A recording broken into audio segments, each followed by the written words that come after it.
Is that a shoe that you buy? Or is that an experience that you buy?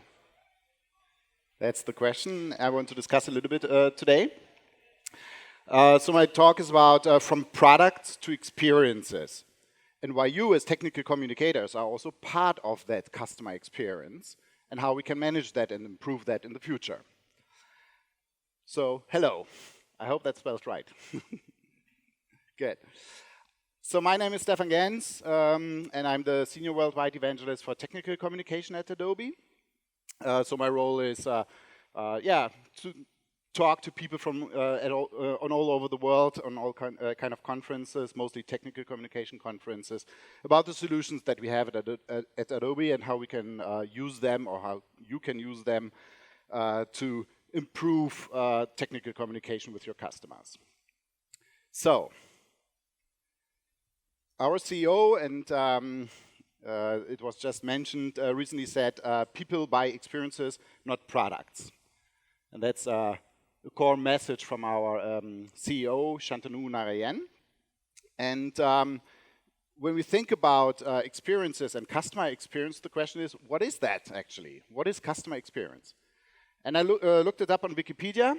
There's an article about customer experience, and it says, in commerce, customer experience, or in short, CX, so it's not exactly user experience, it's customer experience, is the product of an interaction between an organization, a company, can be a company, but could also be, for example, a government organization or whatever, and a customer over the duration of their relationship with each other.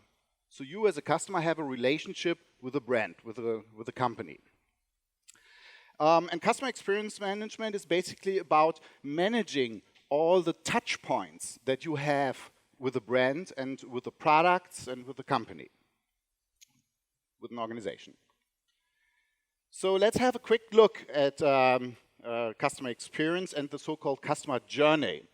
So in that customer journey, you have a first contact with the brand. That could be in advertising, a promotion at the airport, it could be at the bus station, maybe a promotion video that you see on YouTube, or all kinds of possible contacts are there for your first contact with the brand. Maybe it's even that a friend tells you about this company or the product. And then you start to get interested. So marketing is generating the interest in the brand or in the product. And then you go into an investigation phase. So you start researching about the brand, you start researching about the products that you are interested in. And in the end, you go into a decision phase and make a decision, buy or not buy.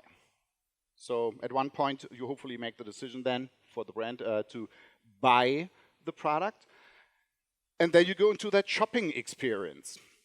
And the question is, how good is your shopping experience? So the company needs to manage the shopping experience. That could be maybe on Amazon, how they introduce the product there, how they show it, how they present it, which kind of images they are using, which kind of marketing content they are basically using to promote the product and hopefully make you click it on the, add it to your shopping cart. And then you start using that product and you end up with a user experience. How satisfied are you with the product? Could be software, and when you're working with FrameMaker or the new RoboHelp, you probably have a good user experience. And but sometimes maybe something goes wrong and you need some help and support, and then you go into the support experience with the company. And we all know that support experiences sometimes are not so good. So throughout this customer journey, you go through a lot of touch points with this company. And I would like to separate that between offline touch points and online touch points.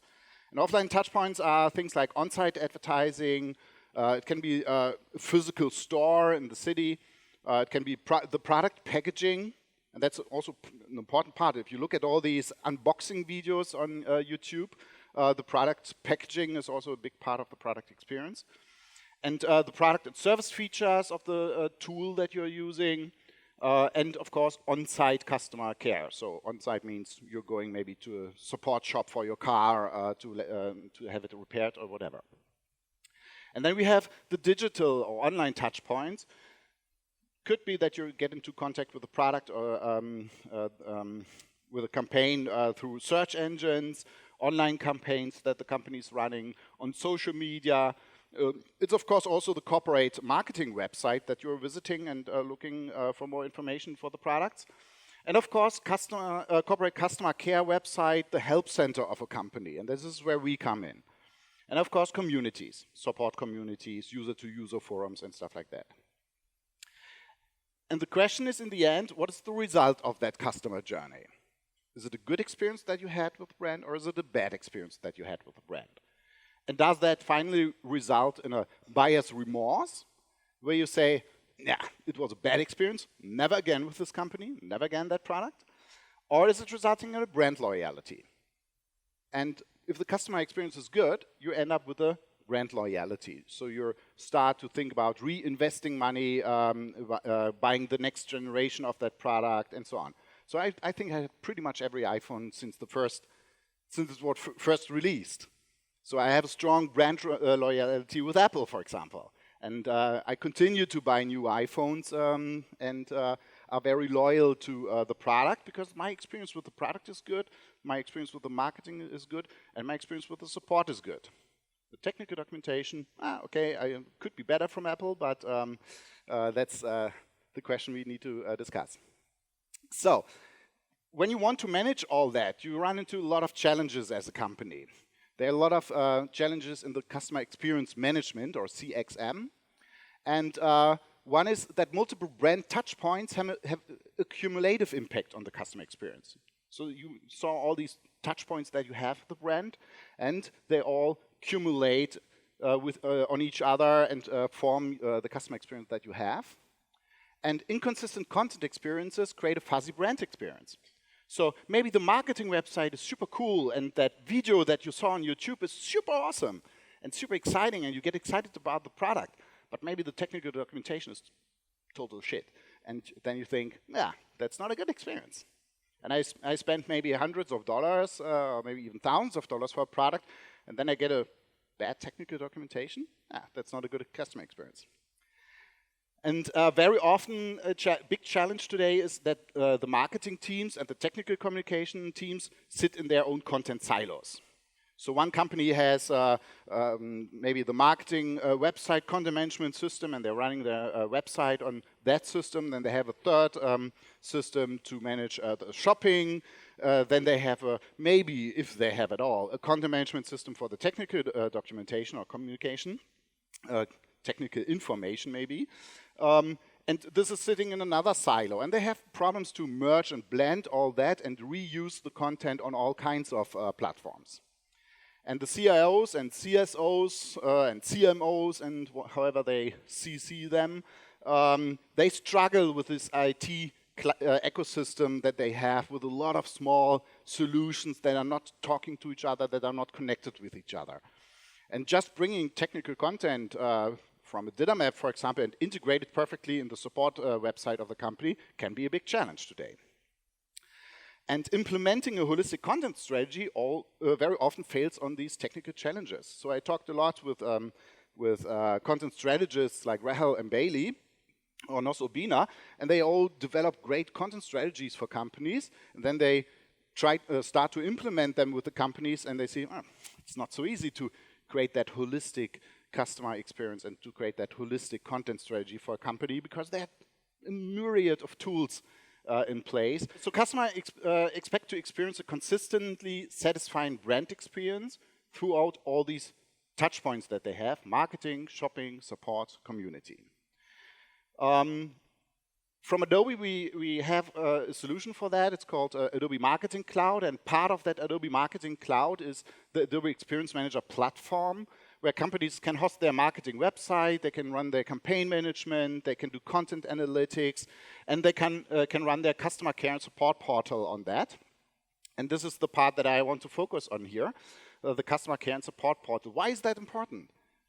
James Matthewson, the head of search strategies for IBM.com, until just recently, he now moved on, he said 74% of business-to-business customers refer to post-sale documentation as part of the purchase decision-making cycle. And what does that mean? He said, basically what he says is, yeah, these great marketing videos that our guys at IBM create, they generate interest. And when we do that huge advertising at the airport, that generates interest. But it doesn't influence the buying decision all too much. What the CIOs and IT managers in the companies do when they decide if they want to buy a product from IBM, they download or look at the technical documentation, the maintenance manual, and want to know, can they replace that server blade quickly and easily? Can they upgrade the memory quickly and easy? Whatever the technical product might be. And they actually look into the support center from IBM, download the stuff, research about the product, the technical details, the maintenance, the user guides, and so on. And if that is good, they make a buying decision and say, okay, I buy that product from IBM. So technical documentation actually is a sales champion. Yeah, for IBM, it is. IBM has understood that. And they're authoring everything in DITA. They have like 60 or 70 million DITA topics. That's a huge content repository. And technical communication is basically marketing communication for a lot of companies, especially when it's IT companies. And technical communication and customer support have a substantial post-sales impact on brand loyalty and the willingness for long-term reinvestments. So when they are able to use the product in a good way and able to educate the people in their company in a professional good way because you have the right training materials, maybe created with Snackit or Camtasia or Adobe products, then you're willing to reinvest and buy the next generation of the product. So when marketing and technical communication live in disconnected content worlds, it creates this fuzzy and maybe even negative customer experience. And this is something we should avoid. And we are part of that experience.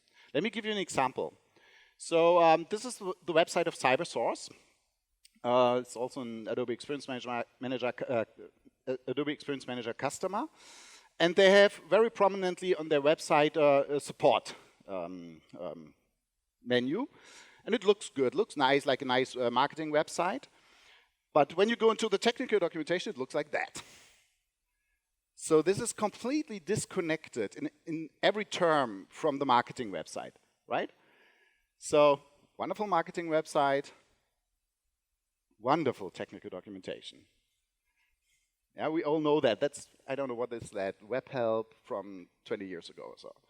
Yeah, and of course CyberSource knows that this is not providing, these are API guys, this is not providing the right experience for their customers, for their developers who want to get the information out of that API documentation. So they decided to revamp the whole portal. It's work in progress, it's not there yet, but this is a much nicer experience now. People can search easily through the support portal and the technical documentation. There are quick entry points like getting started, connect to CyberSource, about payment processing options that they have, transaction responses, and so on. So this is a nicer experience.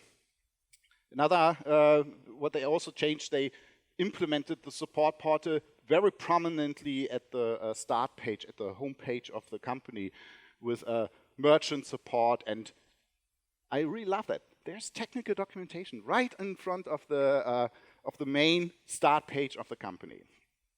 So this is a way companies can do it today. It's a Visa company. This is the new technical support center from Palo Alto Networks, a big IT company from the US. And this is how beautiful their new support portal looks like, built on AEM and XML documentation and DITA. And corporations really need to leverage the power of their technical content, and they can leverage that for marketing and sales if they do it right. And when corporation wants to leverage the power of their technical content, because it's basically the knowledge of the company, they need, and when they want to leverage that also for sales, they need intelligent content. And they need to break down the silos and stop managing the content on all kinds of systems and tools, and this CMS for that, and this CMS for that, and another asset management system, and a shop system, and whatever, and start managing them on one platform, because that makes it easy for the whole company to manage their strategy content-wise, and to have all the employees working with the same tool on the same platform. So, wait. What was that? Intelligent content? I guess you all have heard about intelligent content, but let me Still quickly give you one example what I mean with that. What you see on the left is unstructured content, and on the right, structured content, or at least sort of structured content, to keep it easy. So this is typical HTML. It's an unsorted list with a couple of list items, and it says Mary Jane and some number and something that is probably a city. Yeah, it's just a string of characters, and another string of characters that is probably the state. We as humans can recognize that, but a machine cannot. A machine does not know that Mary Jane is the name and Pennsylvania is the state and United States is the country, and that this number string at the bottom is a phone number. Yeah, a machine cannot know that. And therefore, it's very difficult to analyze and to extract the correct data. In structured content, you have this here with an address, with first name is Mary, oops. Last name is Jane, and there's the street number, house number. Pennsylvania is clearly marked up, that's a state. United States is the country, and at the bottom there's the mobile phone number. Here's another example of intelligent content or structured content based on data. The guys among you who work with data probably recognize that very easy. So there's a hazard statement with an ID at the top. There's importance high, an importance attribute with the value high, and there's a translate attribute with value yes. And then there's a message panel with platform car display, audience is driver, and the type of hazard is slow down, and the how to avoid messages, slow down to 100 kilometers per hour maximum to avoid accidents. And in the same hazard statement, there's another message panel. This time the platform is the GPS bike computer, and the audience is the cyclist. And the type of hazard is slow down, but this time to 30 kilometers a maximum to avoid penalties. And a third message panel, and this time it's my smartwatch, my Apple Watch, and the audience is the runner, and it says again slow down, but this time slow down to 10 kilometers maximum to avoid health problems. Maybe not the best example, but it gives you an idea about how you can manage content from multiple output channels, multiple platforms, and multiple audiences within one hazard statement, attribution and profiling. So are technical communicators and their companies ready to manage that? Let me give you a quick insight from the Adobe Worldwide Technical Communication Survey that we did in 2018. There's 50% of the, and it was about 2,000 companies that we interviewed, about 50% said that they're already doing structured authoring. So structured authoring already has reached some breakthrough point where you could say most companies today are doing that.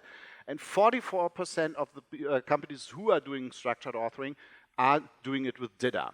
A lot of companies are using other standards, maybe DocBook, maybe S1000D, depending on the industry. Maybe they're using some corporate XML schema. I'm from Germany, and we're doing structured authoring there since about 20 years, and there are a lot of CMS providers like Schema and Fisher, FCT, and they all have their own corporate XML standards that they're using and have designed for technical documentation. But the majority is clearly going into the direction of DIDA. And 31% of the audience that are doing structured authoring, but not DIDA yet, plan to use DIDA in the future. So DIDA is very clearly the XML language for structured content for the future, at least based on the results from our worldwide survey.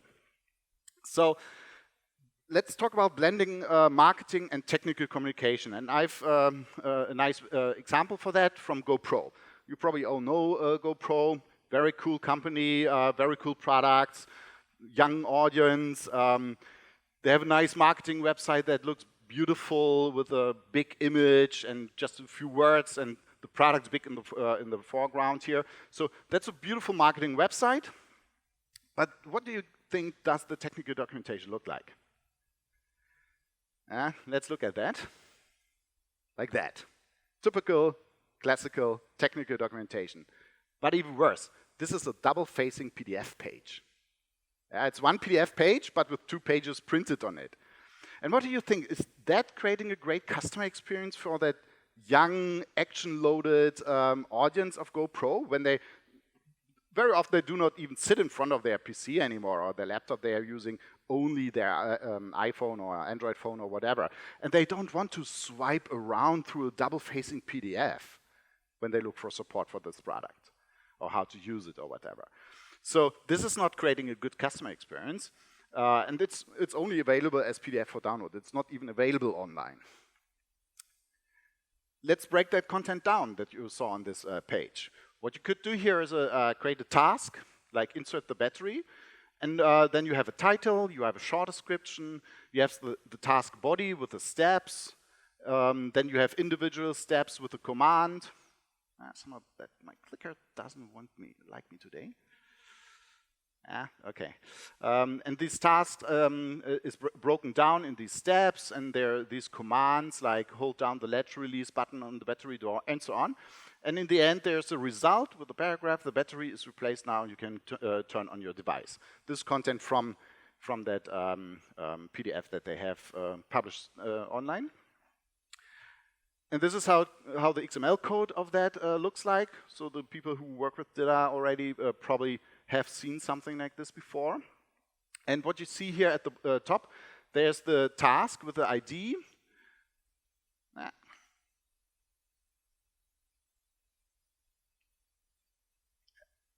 My clicker really doesn't like me this morning. Okay, anyway, you see the task with the ID here at the top. And if we look in how this can be published, they have this, the help page header of that help portal, and here they have the content published, coming from DITA. But that is not super intelligent enough yet. What we can still do is, let's quickly look at that first. So here's the breakdown of that, help page header and help page content with an overlay. And what they can also do is placing marketing content there. This marketing content can be anything. It can be a link to the accessory store, like when they're talking about replacing the battery, they could place a shop link where someone can order a replacement battery from their shopping system, or order a tripod, or when they describe the small things for the how to screw in a tripod. So they could add shopping opportunities there so that people buy additional products from them. And that's directly connected with the technical documentation then. So the customer journey is coming from the technical documentation into the store. That's interesting. And here you see it, the code for that again, task, ID, and then product GoPro Hero 5. So when they know that this specific task is for the GoPro Hero 5, they can read out that from the attribute of the task and use that information to place the right content in place that fits to the technical documentation. And when it's about the GoPro Hero 5, they could, for example, implement some marketing for the GoPro Hero 6 or 7 or whatever the latest product is. So they can blend this help page content and the marketing content seamlessly together into one unified customer experience. So by using data-based intelligent content enriched with metadata and attribution, companies can blend marketing and technical content seamlessly together and create that unified customer experience. So the way they can do it, they author in data, enrich it with metadata, enrich it with attributes, tag it, and author it, for example, in Adobe FrameMaker or in the web editor of XML documentation for Adobe Experience Manager, which is our data CCMS component within AEM. And then manage and publish both on the Adobe Experience Manager platform, plus, of course, all the other additional channels that this platform offers. I sometimes have that discussion about, yeah, should we move away from PDF and just do online responsive HTML5 web helps or whatever? And I always say, why? Why do you have that discussion at all? It doesn't make sense. Just publish to all channels and let your customers decide how and when and where they want to consume the content that you produce. Basically, what it looks like from a structured perspective, you manage the marketing team manages the marketing website and content on Adobe Experience Manager. They manage their assets like images, video, audio files, and so on, and analytics. You as a technical writer can use the data CCMS component to organize your data map, write your data topics and tasks and concepts and so on, your references and so on. And my time is up, damn. But we started a few minutes later, right? But I'm pretty much at the end. By the way, did you notice that beautiful magenta color, isn't that nice? Yeah. I did that just for you. And and then you can publish that. Yeah, really by drag and drop, marketing managers and technical communicators can create their help portal by just dragging and dropping a marketing content there, dragging and dropping an asset there to make a nice header, and placing something here, a nice image, integrate the Magento shop system from Adobe. And then they can publish their data map with concepts and tasks and topic and references and so on, and seamlessly blend that together in any kind of layout and format they want. And if you think about the freedom that that gives you to blend and mix and merge the marketing content and shop content and support community content, maybe Twitter feeds and so on, just by drag and drop, and publish it into one unified help portal, customer care center, however you want to call it, that gives you a lot of possibilities. Good. I'm done.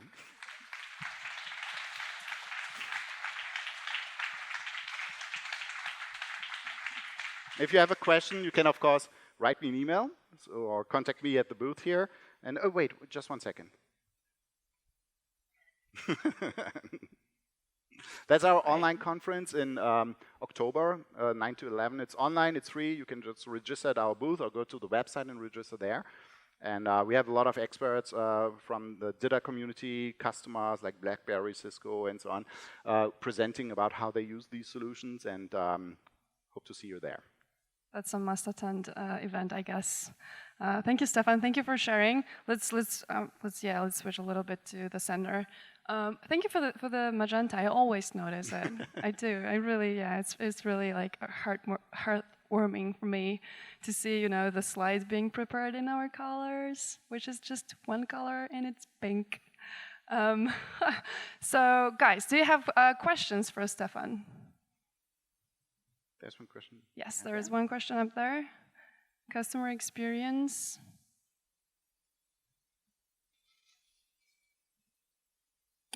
Hi, I'm Carolina, and I would like to ask you, what is the difference between your product and EasyData or CMS? Because we are working in CMS, and I'm wondering if I could use your manager. To be honest, I don't know EasyData at all, so I just know that it's a data CMS. But I don't know what else it can do or about the capabilities, so that question can go to them. But what our solution basically does is that it's one platform where you, as part of that Adobe Marketing Cloud, it offers a lot of possibilities like running the whole marketing website from the company on that platform and managing the content there, managing the whole technical documentation there, managing the translation process, running and planning campaigns, implementing the content in all kinds of solutions, like Kony, for example, is implementing content in the screens from elevators through this platform. So there are a lot of possibilities, and you can basically run everything, including a shop system. I don't know if EasyData also has a shop system like Magento to implement the content seamlessly together and manage it on this one platform on the Marketing Cloud from Adobe. So I'm not sure what they can offer and how we distinguish from them. But yeah, it's a whole ecosystem of solutions that work seamlessly together. Okay, so this is more digital on web, right? Sorry? This is more digital on web, your solution, right? Yeah, it's a cloud platform, so you can run it, of course, managed by us or on-premise in your company and run it there and maintain it on your own. Like the bigger customers usually do that they have their own data center and manage it there. But it's a cloud platform where people work in the browser to manage all that, and it connects with all these desktop applications like InDesign, for Photoshop, and so on for the marketing people, FrameMaker for the technical documentation people. So it connects with through Creative Cloud, for example, with all kinds of desktop solutions as well. Okay, thank you. Do we have any? Yes, we have one question right here. Hello. I would like to ask you, don't you think that it will be annoying to user if you mix marketing and technical documentation, well, they look for some help, they're already stressed, and they see some advertising, for example, maybe it will make them more stressful. I completely understand that. I need to get away from that. I completely understand that. It can be annoying. So, of course, it's the responsibility of your marketing people to be sensitive about that and not place just dump marketing content next to your technical documentation. That's a given. So you need to have a content strategy for that. But the example that I gave, that when you're, for example, reading about how to replace the battery, maybe your battery is broken. And of course, it's useful and a more seamless experience when you can directly reorder a replacement battery.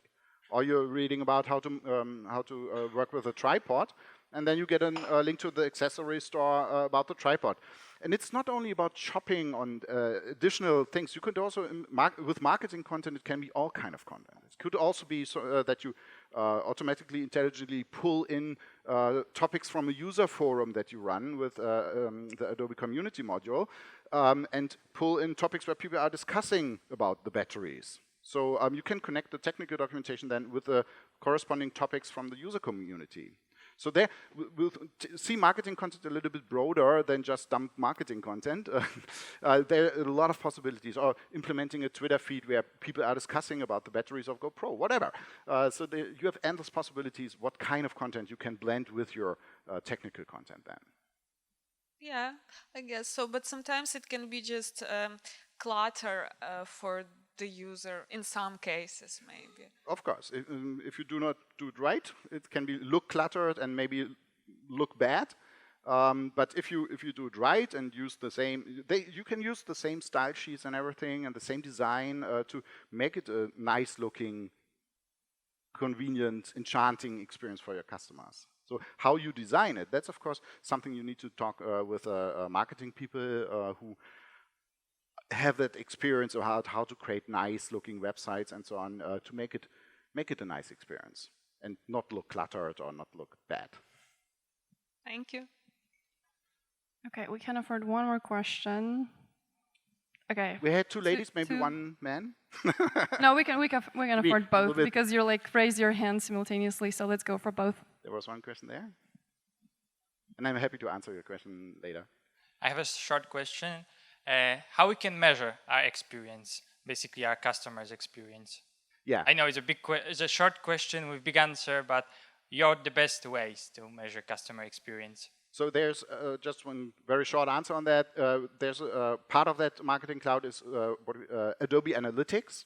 So you can integrate it everywhere and measure how long are people reading on your topic, where did they come from, where do they go to, all that kind of analytics. So it's a very, very powerful analytics platform that can generate reports for your management and so on about the usage of the content. If there's a click from the technical documentation, maybe to the replacement store, whatever. So this is there with Adobe Analytics as one module of it. Okay, thank you. And one last question here. Do we take one more? Okay.